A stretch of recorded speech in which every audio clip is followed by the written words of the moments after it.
یہ چینل بات کرتا ہے اٹھا کے منہ بشاہوں سے، جہاں کو باخبر کرتا ہے یہ مفلس کی آہوں سے۔ ناظرین گرامی السلام علیکم ورحمۃ اللہ وبرکاتہ۔ آج کے بعد خاص بات میں آپ لوگوں کا استقبال ہے۔ ناظرین گرامی میں انصار عزیز ندوی اس وقت دنیا بھر سے آئی ہوئی کچھ اہم ترین خبروں کی تفصیلات لے کر کے حاضر ہوا ہوں۔ تفصیلات میں جانے سے پہلے میں آپ کو اطلاع کر دوں کہ آج کے دونوں پرائم ٹائم شائع ہو چکے ہیں، جس میں اہم ترین خبروں پر تبصرہ ہوا ہے۔ جن احباب نے نہیں دیکھا جائیں دیکھیں، دوسروں تک پھیلانے کی کوشش کریں، لنک کو شیئر کریں۔ ادارے کی مضبوطی ناظرین گرامی آپ لوگوں کی مضبوطی ہے۔ آئیے پہلی خبر کی جانب بڑھتے ہیں۔ جامعہ ملیہ اسلامیہ کے سینکڑوں طلباء نے کیمپس کے ہاسٹلز کھولنے کا مطالبہ کرتے ہوئے احتجاج کیا ہے، جو عالمی وبا کووڈ-19 کی وجہ سے 2 سال سے بند پڑے ہیں۔ احتجاج کے دوران طلباء نے نعرے بلند کیے اور پلے کارڈز اٹھا رکھے تھے، جن پر ہاسٹل دوبارہ کھولیں اور جامعہ انتظامیہ جاگ جائے اور دیگر نعرے وغیرہ درج تھے۔ طلباء نے دعویٰ کیا کہ احتجاج دیر شام تک چلتا رہا، یہاں تک کہ بعد میں ایک نوٹس جاری کی جس میں کہا گیا ہے کہ JMI کی vice chancellor professor Najma Akhtar نے طلباء و طالبات کے ہاسٹل کو دوبارہ کھولنے کی منظوری دے دی ہے۔ تیسرے سال کی طالبہ سویح انصاری نے کہا کہ تقریباً 500 سے 700 طلباء نے احتجاج میں حصہ لیا تھا۔ ناظرین ادھر یوپی کے باہوبلی مختار انصاری کے MLA بیٹے عباس انصاری کے خلاف بڑی کارروائی کی گئی۔ ED کی جانب سے یعنی انفورسمنٹ ڈائریکٹوریٹ نے منی لانڈرنگ کے ایک معاملے میں مسلسل پوچھ گچھ کے بعد SP یعنی سہیل دیو بھارتیہ سماج پارٹی کے MLA عباس انصاری کو مئو سے گرفتار کیا۔ مانا جا رہا ہے کہ ED عباس کو آج عدالت میں پیش کرے گی۔ حکام نے ہفتے کو یہ جانکاری دی ہے۔ ناظرین دہلی شراب پالیسی مبینہ گھوٹالے معاملے میں ED نے ایک اور کارروائی کی ہے۔ دہلی کے نائب وزیر اعلیٰ منیش سسودیا کے پرسنل اسسٹنٹ کو ED یعنی انفورسمنٹ ڈائریکٹوریٹ نے ہیڈ کوارٹر لایا گیا ہے۔ منیش سسودیا کے پرسنل اسسٹنٹ دیویندر شرما سے ایکسائز پالیسی میں مبینہ گھپلے کے سلسلے میں پوچھ گچھ کیے جانے کی باتیں سامنے آئی ہیں۔ ناظرین شیوسینا لیڈر سدھیر سوری کی پولیس کی موجودگی میں دن دہاڑے بازار میں قتل ہونے سے سیکورٹی انتظامات پر سوال اٹھ رہے ہیں۔ واقعے سے ماحول کافی کشیدہ ہو گیا ہے۔ مشتعل لوگوں نے کئی جگہ توڑ پھوڑ بھی مچائی ہے۔ پولیس نے ریاست کے ہندو لیڈروں اور مذہبی مقامات کی سیکورٹی بڑھا دی ہے۔ ہندو تنظیموں نے ہفتے کو پنجاب بند کرنے کی اپیل بھی کی ہے۔ ناظرین جموں کشمیر انتظامیہ یہاں کے پڑھے لکھے نوجوانوں کو روزگار کے مواقع فراہم کرنے کے لیے مختلف اقدامات کر رہی ہے۔ جہاں ایک طرف مختلف سرکاری محکموں میں خالی پڑی اسامیوں کو پر کرنے کا عمل جاری ہے، وہیں سرکاری سیکٹر میں روزگار کو بڑھاوا دینے کے لیے نئی صنعتی پالیسی کو اپنا کر روزگار کے مواقع میسر کرانے کے لیے ہنگامی نوعیت کے اقدامات کر رہی ہے۔ گزشتہ ایک برس کے دوران Jammu Kashmir service selection board اور پبلک سروس کمیشن کی طرف سے 20,000 کے قریب اسامیاں مشتہر کی گئی، جن میں سے اب تک قریب 15,000 اسامیوں کو پر کر کے پڑھے لکھے نوجوانوں کو روزگار فراہم کیے جانے کی خبریں دی جا رہی ہیں۔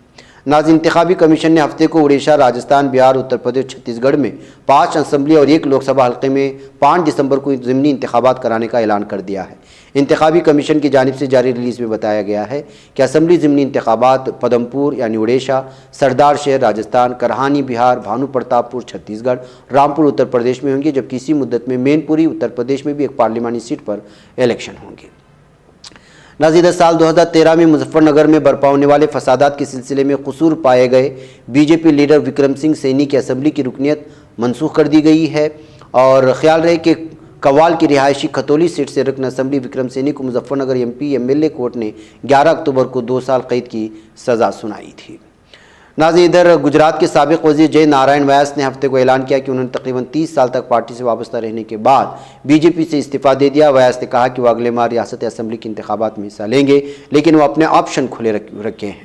صحافی سے خطاب کرتے ہوئے ویس نے کہا کہ انہوں نے جمعہ کو پارٹی کے ریاستی صدر کو اپنا استعفیٰ بھیج دیا ہے۔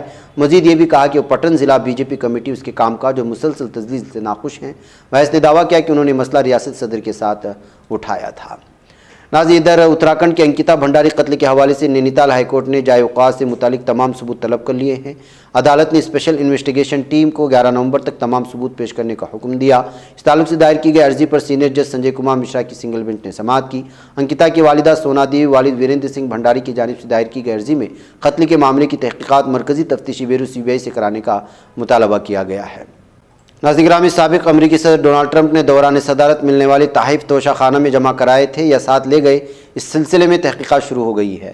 امریکی میڈیا کے مطابق ڈونلڈ ٹرمپ اور ان کے خاندان کو غیر ملکی سربراہان کی جانب سے دیے گئے درجنوں تحائف توشہ خانے سے غائب ہو گئے ہیں۔ ایوان کی کمیٹی نے صدارتی تحائف رکھنے والے ادارے نیشنل آرکیو سے اس سلسلے میں مدد مانگ لی ہے۔ کانگریشنل تفتیش کاروں نے سابق صدر کو ملے درجنوں قیمتی تحائف کی تحقیقات ابھی سے شروع کر دی۔ ناظرین، پاکستان کے سابق وزیر اعظم عمران خان نے کہا کہ جن 2 حملہ آوروں کو میں نے خود پر حملہ کرتے دیکھا، اگر وہ زیادہ ہم آہنگی سے کام کرے تو آج میں زندہ نہ ہوتا۔ بی بی سی کی ایک رپورٹ کے مطابق مشرقی وزیر آباد میں احتجاج مارچ کے دوران گولی لگنے کے بعد اپنے پہلے عوامی خطاب میں مسٹر عمران خان نے یہ بات یہاں ایک اسپتال میں ویل چیئر پر بیٹھے ہوئے کہی تھی، جن کی ویڈیو وائرل ہو رہی ہے۔ ناظرین، مشہور صنعت کار سائرس مستری کی موت کے معاملے میں پال گھر پولیس نے تقریباً 2 ماہ کے بعد غیر ارادتاً قتل کا مقدمہ درج کر لیا۔ پولیس اس معاملے میں حادثے کے دوران کار چلا رہی اناہیتا پنڈول کے خلاف آئی پی سی کی دفعہ 304A اور یعنی غیر ارادتاً قتل کا کیس بھی درج کر لیا ہے۔ ناظرین، ادھر صدر رجب طیب ایردوغان نے کہا ہے کہ دن کو بچانے اور آج کی بات کو کل پر چھوڑنے کے لیے سیاست نہیں کی جا سکتی۔ سیاست شطرنج کے کسی ماہر کھلاڑی کی طرح کل کے لیے منصوبہ بندی کرنے کا مفہوم رکھتی ہے۔ استنبول میں 21ویں صدی میں سیاست اور نئے اقدامات کے فورم سے خطاب میں صدر ایردوغان نے کہا کہ انہوں نے ترک سیاست میں جو صاف ستھرا صفحہ کھولا ہے اسے خدمات، سرمایہ کاری، منصوبوں اور اصلاحات سے بھر دیا ہے، جو کہ تاریخ جمہوریہ میں سنہرے حروف سے رقم کی گئی۔ انہوں نے بھی کہا کہ حالات سے بھاگتے ہوئے سیاست نہیں کی جا سکتی اور یہ کسی شطرنج کے ماہر کی جانب سے منصوبہ بندی کرنے کا معنی رکھتی ہے۔ ناظرین گرامی، ادھر G7 ممالک نے اطلاع دی ہے کہ یوکرین کی مرمت، بحالی اور اہم توانائی اور پانی کے بنیادی ڈھانچے کی دفاع میں مدد کے لیے ایک کوآرڈینیشن میکانزم قائم کیا جائے گا۔